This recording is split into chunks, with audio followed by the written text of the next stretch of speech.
રાજ્યમાં હાલ વરસાદ વિદાયના મૂડમાં નથી। 4 મહિના થઈ ગયા છે, જો કે મેઘરાજા હજુ પણ વિદાય લેવા માટે તૈયાર નથી। હાલ અનેક જિલ્લાઓમાં વરસાદ વરસી રહ્યો છે અને હજુ પણ આગામી 48 કલાક ભારે વરસાદની આગાહી છે। આ વરસાદી સિસ્ટમને કારણે સૌરાષ્ટ્ર અને કચ્છમાં ભારે વરસાદ થઈ શકે। આ બંને ઝોનમાં 3 થી 4 ઇંચ વરસાદની આગાહી છે। ત્યારે જુઓ હવે ક્યાં પડવાનો છે અને કેવો થશે વરસાદ।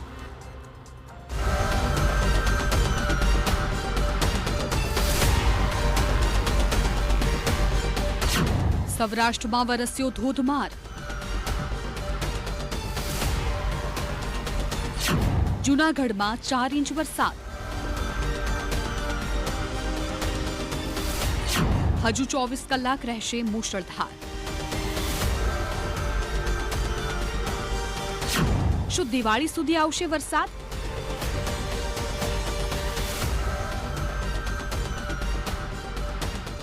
દશેરાએ પણ સૌરાષ્ટ્રમાં વરસ્યો છે ધોધમાર। સૌરાષ્ટ્રના અનેક જિલ્લાઓમાં હાલ વરસાદી માહોલ જામ્યો છે।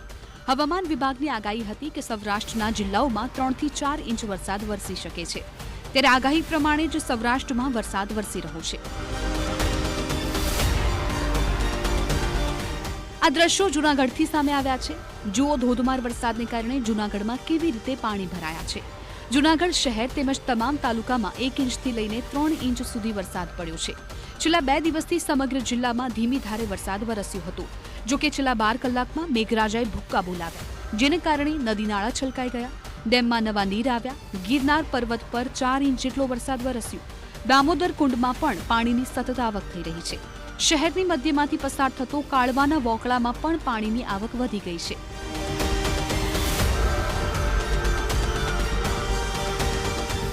સાથે જૂનાગઢ શહેરની મધ્યમાં આવેલા નરસિંહ મહેતા સરોવર સિઝનમાં 3જી વખત ઓવરફ્લો થયું।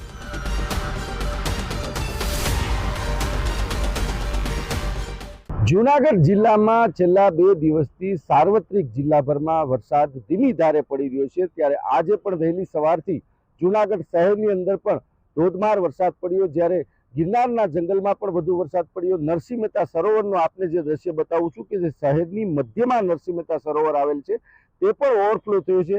ત્યારે ઓધી વિસ્તાર જે છે, નીચાણવાળા વિસ્તાર છે, તેમાં જે પીવાના પાણીની સમસ્યા છે તે ટળી છે। જે ઓધી વિસ્તારમાં બોર છે તેમાં રિચાર્જ થઈ અને પાણીના જે સ્તર છે તે પણ ઉપર આવશે। આ જે દ્રશ્ય છે તે નરસિંહ મહેતા સરોવરના છે। ગિરનારના જંગલમાં વધુ વરસાદ પડતા દામોદર કુંડમાં પણ નવા નીર આવ્યા છે। જે જૂનાગઢ શહેરની મધ્યમાંથી પસાર થતો કાળવાનો જે વોકો છે તે કાળવાના વોકળામાં પણ જે પાણીના પૂર આવ્યા છે। હાલ જ્યારે વાત કરવામાં આવે તો જૂનાગઢ જિલ્લામાં 1 ઇંચથી લઈને 4 ઇંચ જેટલો વરસાદ જ્યારે પડ્યો છે। હાલ પણ હવામાન વિભાગની જે આગાહી છે તે મુજબ હજુ પણ ક્યાંક ને ક્યાંક વધુ વરસાદ પડે તેવી શક્યતા દેખાઈ રહી છે।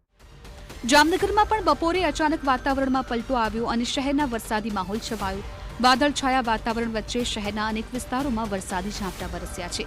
લાલ બંગલો, પટેલ કોલોની, 7 રસ્તા, ખોડિયાર કોલોની, પટેલ પાર્ક સહિતના વિસ્તારોમાં વરસાદ થયો છે। રાજકોટ જિલ્લામાં પણ વરસાદી માહોલ જામ્યો છે। રાજકોટ જિલ્લાના અનેક તાલુકાઓમાં હાલ વરસાદ વરસી રહ્યો છે। જસદણથી લઈને જેતપુર અને ધોરાજી સુધી છેલ્લા 4 દિવસથી વરસાદી માહોલ જામ્યો છે, જેને કારણે ખેડૂતોની મુશ્કેલી વધી ગઈ છે। વરસાદને કારણે મગફળી, કપાસ જેવા પાકને નુકસાન થવાની ભીતિ છે।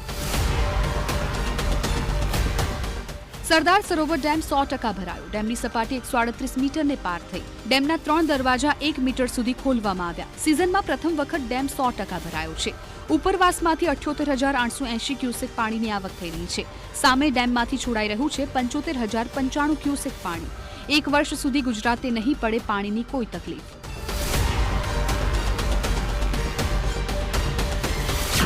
હજુ પણ આવી શકે છે ધોધમાર।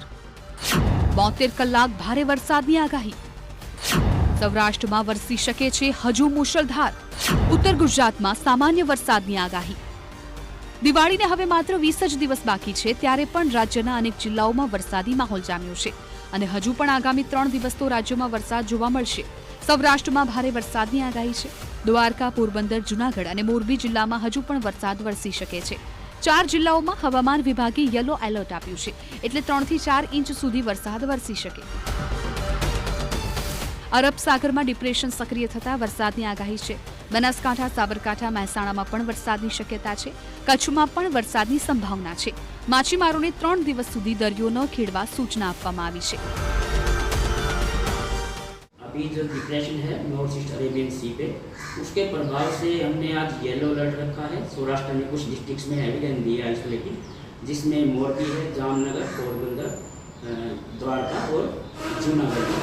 और थंडरस्टॉर्म रखा है हमने 30-40 किलोमीटर पर आवर स्पीड के साथ पूरे सौराष्ट्र में और कच्छ में.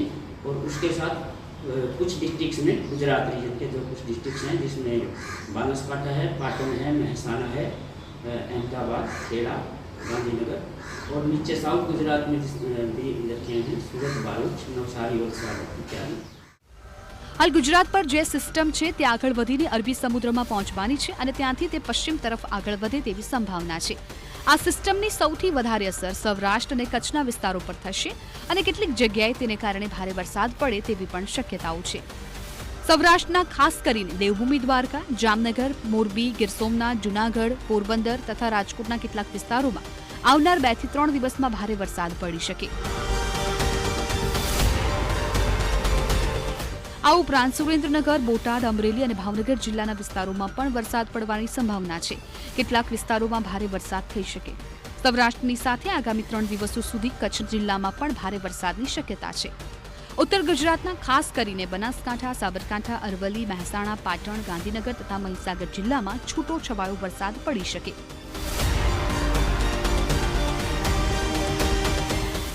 અમદાવાદની સાથે મધ્ય ગુજરાતના ખેડા, આણંદ, વડોદરા અને પંચમહાલના વિસ્તારો તથા દાહોદ અને છોટાઉદેપુરમાં પણ છૂટાછવાયા વરસાદની સંભાવના દેખાઈ રહી છે. દક્ષિણ ગુજરાતના જિલ્લાઓ ખાસ કરીને વલસાડ, નવસારી, સુરત, ડાંગ, તાપી, ભરૂચ અને નર્મદાના જિલ્લાના વિસ્તારોમાં વરસાદનું જોર 1-2 દિવસ સુધી વધારે નહીં રહે, પરંતુ તે બાદ ફરીથી વધે તેવી સંભાવના છે.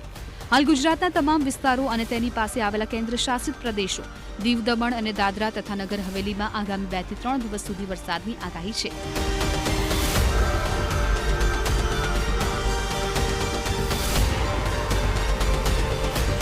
હવામાન વિભાગના જણાવ્યા પ્રમાણે સૌરાષ્ટ્ર પર રહેલી સિસ્ટમ હવે 2 ઓક્ટોબર સુધીમાં અરબી સમુદ્રમાં એટલે કે દરિયામાં પહોંચશે અને તે બાદ તે ખૂબ જ ઝડપથી આગળ વધે તેવી સંભાવના ઓછી છે.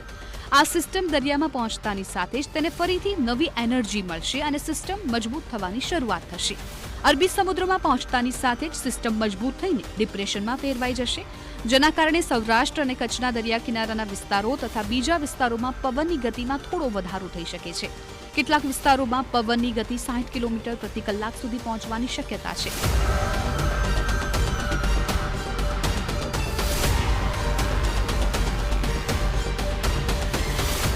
આ ઉપરાંત બંગાળની ખાડીમાં ફરી એક વખત નવી સિસ્ટમ સર્જાઈ છે અને આ સિસ્ટમ આગળ વધીને મધ્ય ભારત પર આવશે, જેની સીધી અસર ગુજરાત પર આવવાની શક્યતા નથી, પરંતુ તેની અસર ગુજરાતને થવાની શક્યતા છે.